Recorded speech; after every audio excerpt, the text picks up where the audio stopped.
One does not do good in order to receive good. The one who accuses another of ingratitude is in fact ungrateful themselves. The more you give away, the more that comes back. If the impulse comes from unconditional love, if it resonates with high vibrational frequencies, if a person has overcome their sadness and now feels a surge of inner strength, energy, and the desire to give, these are what we share through gratitude.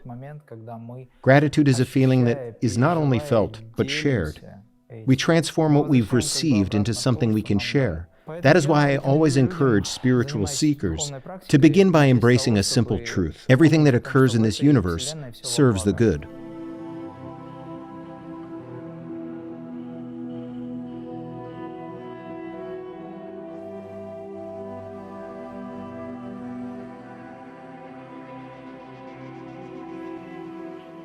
Gratitude. It implies giving thanks. It's an act of sharing. Gratitude is more than a fleeting feeling. It is the lived experience of love that naturally seeks to be shared. Earlier, we explored the idea of unconditional love. Unconditional love encompasses every facet of this world, every aspect of the human existence, including gratitude. Because without love, gratitude cannot arise. Why do we feel grateful? Because we feel we experience love. We are uplifted and joyful. Gratitude is a feeling that is not only felt but shared. We transform what we've received into something we can share. We give it back. Indeed, that sense of readiness to give what you hold is a reflection of unconditional love. It is also an expression of gratitude, arising when you are willing to share what you have received.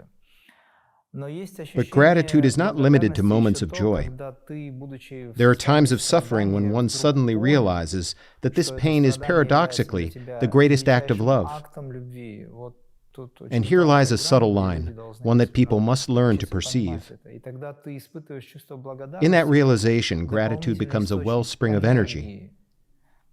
One regains inner strength and experiences gratitude, having overcome the pain and absorbed its lesson. At that moment, joy naturally returns.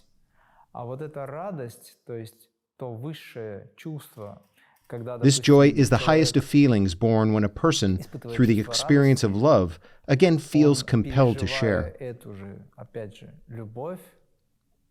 Through this sharing of gratitude, one begins to shape their space of life. Gratitude is a beautiful feeling because it is a state that elevates our vibrational frequency. Consider someone immersed in sadness, unable to understand why life unfolds as it does. Their ego resists what is. And yet, in a sudden moment of clarity, they sense, or even know, that everything carries profound significance. Through this understanding, they elevate themselves to the level of gratitude. They say, "I am grateful, thank you." When people say we are grateful, they turn receiving into giving. It's essential to understand the nature of what we are offering in return. Even if we repeat words of gratitude mechanically, what are we really conveying? What impulses and energies lie behind these words? If the impulse comes from unconditional love, if it resonates with high vibrational frequencies, if a person has overcome their sadness and now feels a surge of inner strength, energy, and the desire to give, these are what we share through gratitude. When the universe bestows upon us something meaningful, something long dreamt of, naturally, we are overcome with gratitude. Yet this feeling is more than a simple response, or the urge to give back out of obligation. True gratitude is born from sincerity. It's a heartfelt desire to give something of oneself.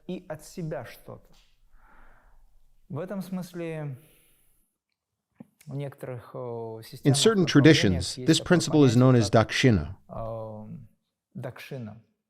For example, in yoga, when someone earns something or creates something of value, they feel called to share a portion of it with the world. For example, 10 or 20%, doesn't matter. People practice it. Those who walk a spiritual path are prepared to give everything they possess. They understand a great truth. By giving all, they lose nothing. On the contrary, they receive even more in return. The more you give away, the more that comes back. In this way, the waters of life do not stagnate. We know that if a body of water remains still and unmoving, it begins to decay. It becomes lifeless. Stagnation always reduces frequencies. But when the river of life flows freely, its waters remain fresh. The more of yourself you offer to life, the more generously life responds. Such a life becomes deeply fulfilling. Gratitude is the humble foundation upon which such a life is built. When someone feels down, abandoned by the universe, convinced that life is turned against them, a flash of insight can reveal that what seemed like suffering was in fact a gift. It was a necessary transition supported by a sublime process. And within that understanding arises a profound sense of gratitude, because at last, they see that everything happening carries deep meaning for them personally. I have heard of something called the gratitude stone. Some people speak of it like this: the gratitude stone moves from one person to another. We keep it with us. One day we meet someone and on impulse we feel moved to pass this stone on to them. What lies behind such an act? A spark of love and kindness. This is a kind of benevolent programming, especially for those who may be struggling. We say, take this stone, it will help you. It's known as a gratitude stone. But speaking seriously, such practices border on idolatry.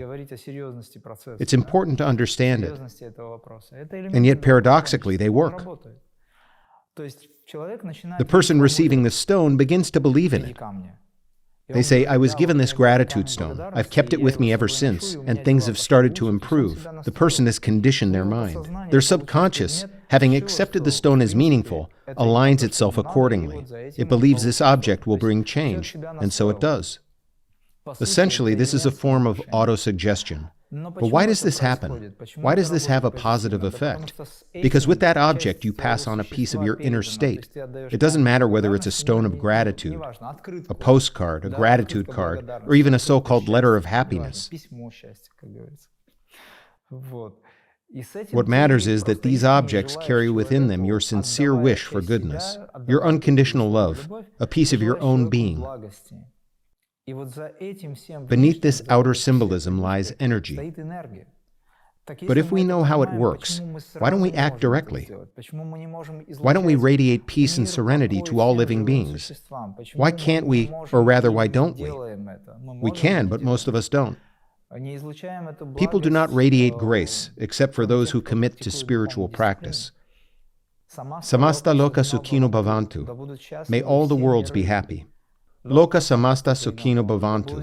May all beings in all worlds be happy. This is not only a central Buddhist teaching. It lies at the heart of all other traditions as well. It lies at the heart of yoga. This is gratitude towards the universe for allowing us to give, to offer what we have, our energy, to others, and to space itself.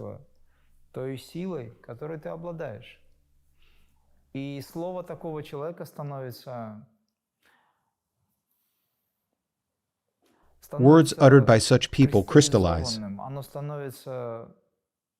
They become the essence of life itself. So what does this mean? Such people possess great power. Their words create reality. Their thoughts begin to take shape. It's a tremendous force. And yet it begins with something simple. A moment when someone sincerely wishes someone else well, and the recipient feels grateful.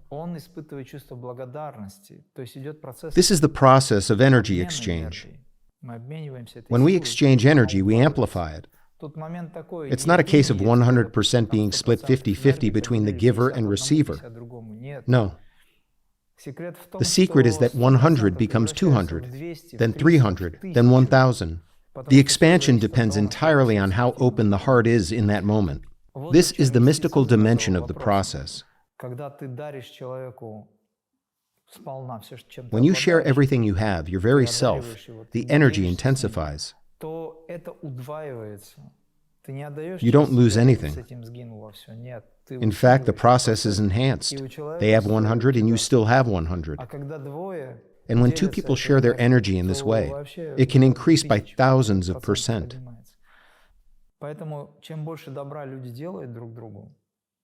That is why the more we act with love and kindness, and gratitude is the doorway through which we accept what we are offered, the more we invite the highest, the brightest, and unconditional energies of happiness, peace, calm, and non-violence into our lives.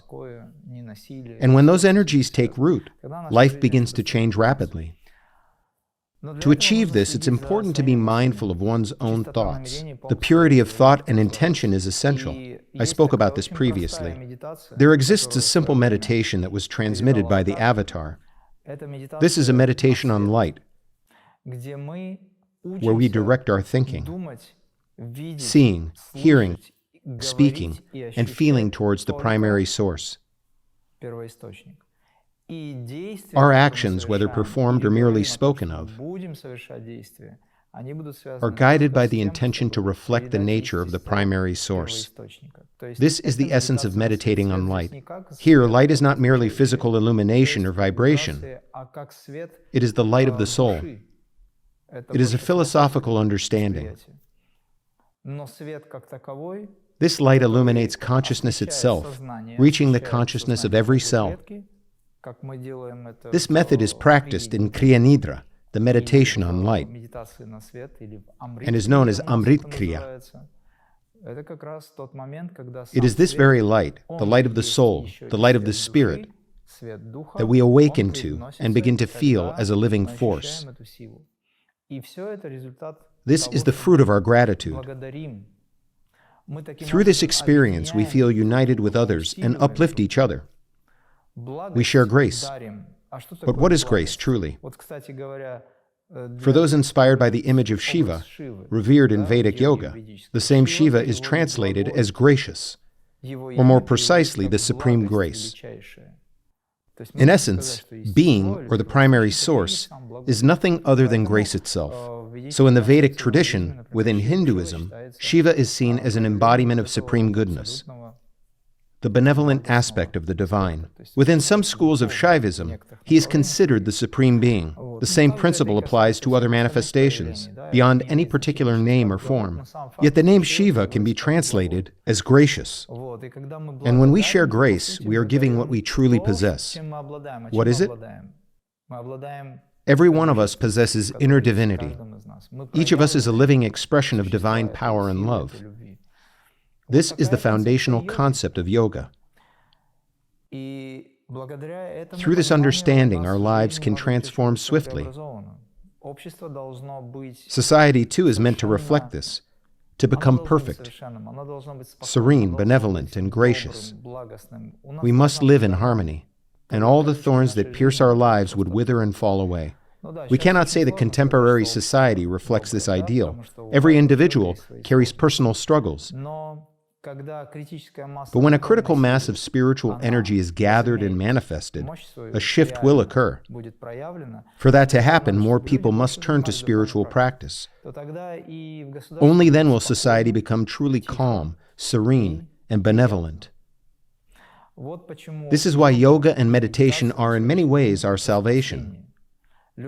Those who meditate often become successful, not because they have mastered a specific technique, but because they have found inner calm. Inner calm and harmony enable one to find balance and approach both their own life and the lives of their loved ones with greater objectivity. In doing so, they bring even more goodness into the world. And the path to such goodness lies through meditation. Gratitude is the state of acceptance. In this state, you experience the same energy as the giver. even if in a lesser degree. The one who shares it is stronger, for they are prepared to give of themselves. As you receive it, you are filled with gratitude, because you feel that very power, though in gentler form, and it multiplies. So I sincerely wish that everyone may come to know the joy of gratitude. When it comes to the realization or crystallization of our desires, there is a truth worth understanding. A common example. You may dream of something deeply, yet find no sense that it is becoming reality. There is no inner feeling that it is even possible, and the mind reinforces this disbelief. It says that it's impossible. From the mind's perspective, but the mind does not know. Yet our imaginative faculty, the ability to visualize, to imagine, is a generator of emotion. If you learn to truly imagine what you desire, as though it were already true, I'm speaking of spiritual realization, but this same principle is also applicable to something worldly, like the acquisition of property, a car, or other material things. Such things may seem too trivial to dwell upon, but they are still relevant to many. It applies to matters of health, too. If you learn to feel healthy, despite pain or heaviness, or even social limitations, if you can genuinely visualize, and more importantly, sense that you have already achieved what you desire, and if this feeling is joined by gratitude towards nature or the universe for having given you this gift, then the process of crystallization accelerates. All that's required is a little patience, time for the critical mass of this inner energy to mature. Once that happens, what you have imagined takes form. We are what we think. I repeat this often. If you train yourself to picture your dreams without slipping into the thought, yes, I'm visualizing, but it still hasn't happened. If instead you can physically sense, for instance, how you sit in the driver's seat of your dream car, however trivial that may seem, if you feel genuine gratitude, as though it is already yours, then it will come to you swiftly. So be cautious of what you desire. Therefore, we must learn to cultivate gratitude. We must. Yes, must may seem like a strong word, but it reflects a deeper truth. We have drifted so far from our essential nature that now we must return to it. We must relearn how to be grateful. Grateful for the breath that flows through us, for the simple miracle of existing, for the chance to act, just to step outside, to choose freely, to take off the mask and breathe fresh air again. Yet sadly, gratitude is often twisted into something selfish. For example, we do something kind for other people and then expect something in return. Yet the other person does nothing. One does not do good in order to receive good. One does not look for good from good. This is where conflict begins. Quarrels arise, unpleasant emotions follow, and tensions grow between even the closest of friends. One can even accuse the other of ingratitude. Ungrateful one, after all I've done for you. Apparently the kindness they boasted of was rooted in selfishness. The one who accuses another of ingratitude is in fact ungrateful themselves, because the universe gave them a chance to do something good for another human being, yet their ego turned it into a transaction. Their systems of values, beliefs, and expectations have failed to align with the desires of the ego, and now they project blame onto the other. Meanwhile, the one who received the help might recognize deep within that it was the universe that supported them through their friend. The friend may have lent them money. They may have thanked the friend, and they have expressed gratitude to the universe as well. Yet sometime later, that same friend says, "You remember I helped you. You owe me one." That's what friends do. Suddenly, the friendship has become a contract. This is why the word friend feels rather abstract to me. When someone asks, "Do you have friends?" I reply, "I have spiritual brothers." In truth, we are all brothers and sisters. But friendship, in its ordinary sense, has often been reduced to, "You scratch my back and I'll scratch yours." I can call someone my friend if I love and respect them, without wanting anything in return. And I don't expect anything from them. I express myself through action, doing all I can to care for this person. You can see this for yourselves. Fundamentally, I need nothing from anyone. Our work, if we're honest, is one of complete dedication in the service of others. And we do not look for reward. We do what we do simply because we have been given the opportunity to do it. It's a way to express gratitude towards the universe for the chance to bring transformation to the world around you. I am offering a personal example to illustrate this more clearly. The trouble begins when we expect something of equal or even greater value in return. And when that expectation is not met, a sense of personal offense arises. And with it, we enter a low-frequency state of being. We sink. Earlier today, I observed a young man in an argument with his friend. The conversation was impossible to miss. I was sitting quietly, waiting for someone to collect me. That young man was having a heated phone conversation with a friend. With so many people nearby, everyone was compelled to listen. I began reciting a mantra. Eventually, the conversation ended. Yet it ended in a karmically unresolved manner. He instigated the quarrel, letting his ego fuel the escalation. His ego seized control. He made accusations. His friend responded in kind. But beneath it all was a lack of gratitude. Neither appreciated what they already had.